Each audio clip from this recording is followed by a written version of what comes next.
અબડાસા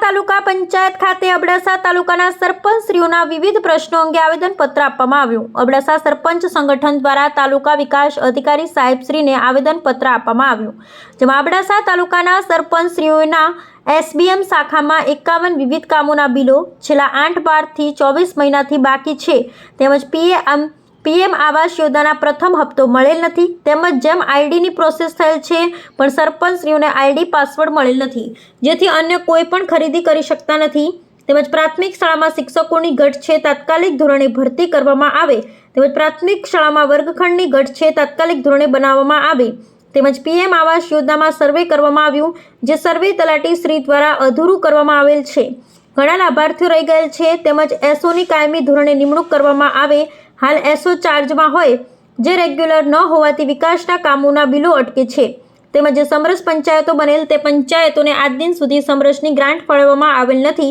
જે તાત્કાલિક ધોરણે ગ્રાન્ટ ફાળવવામાં આવે, તેમજ તલાટીશ્રીઓ રેગ્યુલર પંચાયતમાં આવતા નથી અને પોતાના હેડક્વાર્ટર રહેતા નથી, તેમજ મોટી ગ્રામ પંચાયતોને કાયમી તલાટી નિમણૂક કરવામાં આવે, તેમજ તાલુકા પંચાયતનો સ્ટાફ રેગ્યુલર ન હોવાથી અરજદારોને ધક્કાઓ ખાવા પડે છે, જેથી રેગ્યુલર સ્ટાફ હાજર રહે, તેમજ જિલ્લા પંચાયતમાં વિકાસ કામોની પ્રી ઓડિટ થઈ ગયા પછી તાલુકામાં બિલો પાસ કરાવવામાં લાંબો સમય લાગે છે, જેથી સરપંચશ્રીઓને બિલો માટે કનડગત થાય છે.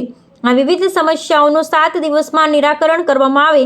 જો 7 દિવસમાં નિરાકરણ કરવામાં નહીં આવે તો અબડાસા તાલુકાના સરપંચશ્રીઓ દ્વારા તારીખ 31/7/2025ના રોજ તાલુકા પંચાયત કચેરીએ ધરણા કરવામાં આવશે, જે દરમિયાન કોઈપણ જાનની વહીવટી કે અન્ય કામોમાં બાધા આવશે તો જાનમાલની નુકસાની થશે, તેની જવાબદારી તંત્રની રહેશે, એવું અબડાસા સરપંચ સંગઠનના પ્રમુખ પરેશસિંહ જાડેજા દ્વારા જણાવવામાં આવ્યું હતું, જેમાં અબડાસા સરપંચ સંગઠનના પ્રમુખ પરેશસિંહ જાડેજા, ઉપપ્રમુખ શ્રી સજનસિંહ જાડેજા, શ્રી મહામંત્રી વિનેકભાઈ ડાભી, મહામંત્રી મહેન્દ્રસિંહ જાડેજા સહિત મોટી સંખ્યામાં સરપંચશ્રીઓ હાજર રહ્યા હતા. Bureau report Rameshbhai Bhanushali. આમ તો લગભગ છેલ્લા ઘણા દિવસથી ઘણા સમયથી આવેદન આપ્યા, લેખિત મૌખિક રજૂઆતો પણ કરી.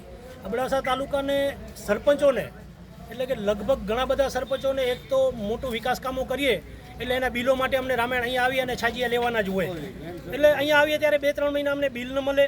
પછી એસબીએમના કામો સરપંચે લગભગ કોઈ 8 મહિના, કોઈ 12 મહિના, કોઈ 2 વર્ષ પહેલાં કર્યા છે, કોઈના 2 લાખ, કોઈના 2.5 લાખ, કોઈના 3 લાખ રૂપિયા આજે રોકાઈને પડ્યા છે, કોઈ અહીંયા ફરિયાદ પણ સાંભળવા તૈયાર નથી. એટલે આજે સરપંચો પૈસા રોક્યા પછી કોઈ વેપારી પણ એમનો વિશ્વાસ નથી કરતો, એમની ક્રેડિટને ધક્કો આવે છે. એટલે આજે ઘણી બધી રજૂઆતો કરવા આવ્યા. પછી એસઓની રજૂઆત તો છેલ્લા 3 વર્ષથી અમે તાલુકા કક્ષાએ, જિલ્લા કક્ષાએ, કલેક્ટર સાહેબ પાસે, પદાધિકારીઓ પાસે કરી, છતાં આજ દિવસ સુધી એસો અમને મળ્યો નહીં. જ્યારે પણ જોઈએ તો એસો અમને 2 દિવસ ચાર્જમાં આવે છે. ખરેખર લખપત તાલુકો નાનો છે, અબડાસા તાલુકો મોટો છે, તો લખપતમાં રેગ્યુલર હોય, અમને અબડાસામાં એસો ચાર્જમાં હોય, તો એ બિલકુલ અબડાસાથી એક મને લાગે છે કે અબડાસાને અન્યાય કેમ કરવો, આ એક અધિકારી હોય એમની એક નીતિ છે. અને આજે ઘણા બધા પ્રશ્નો લઈને આવ્યા. અમે શિક્ષણના હતા કે આપણે કને શિક્ષણની પરિસ્થિતિ કથળી રહી છે. ચોમાસું હતું તો ચોમાસામાં રોડ રસ્તા ઘણા તૂટી ગયા છે, તાત્કાલિક રિપેર કરી અને ગામ તાલુકા સાથે જોડાય એવું તાત્કાલિક પીડબ્લ્યુને પણ આવેદનપત્ર આપશું. એના સિવાય આ નલિયાથી ભુજ તેરા વચ્ચે આપણે એક પુલિયો પણ બેસી ગયો છે, એની પણ રજૂઆત હતી. ભાઈ કોઈ પણ કામ થતું હોય, મોથાળા ગામે પુલિયો બન્યો ગયા વર્ષે અને વરસાદ આવ્યો એ પહેલાં તો પુલિયો બેસી ગયો, તો આ કામોની કોઈ તપાસ થાય.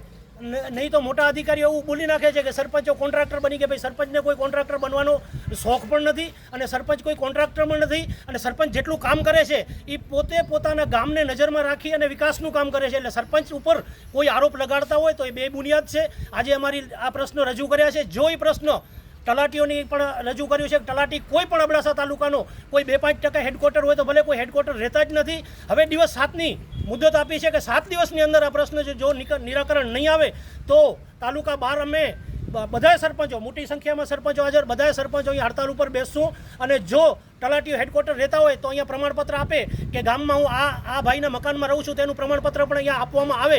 ખાલી અહીંયા કહી દે કે અમે હેડક્વાર્ટર રહીએ છીએ તો હેડક્વાર્ટર કોઈ પણ તલાટી રહેતા જ નથી. અમે માહિતી બધી ભેગી કરી છે, એટલે મહેરબાની કરી સંગઠન દ્વારા જે રજૂઆત કરી છે એમાં એક પ્રાથમિક શાળાના શિક્ષકોની ઘટ બાબતની હતી અને તાત્કાલિક ભરતી બાબતે, પછી અમુક શાળાઓની અંદર વર્ગખંડની ઘટ છે એ બાબતે રજૂઆત છે, પછી એના જેમના આઈડી જે સરપંચોના બનાવવાના આવે એ બાબતે રજૂઆત કરી હતી.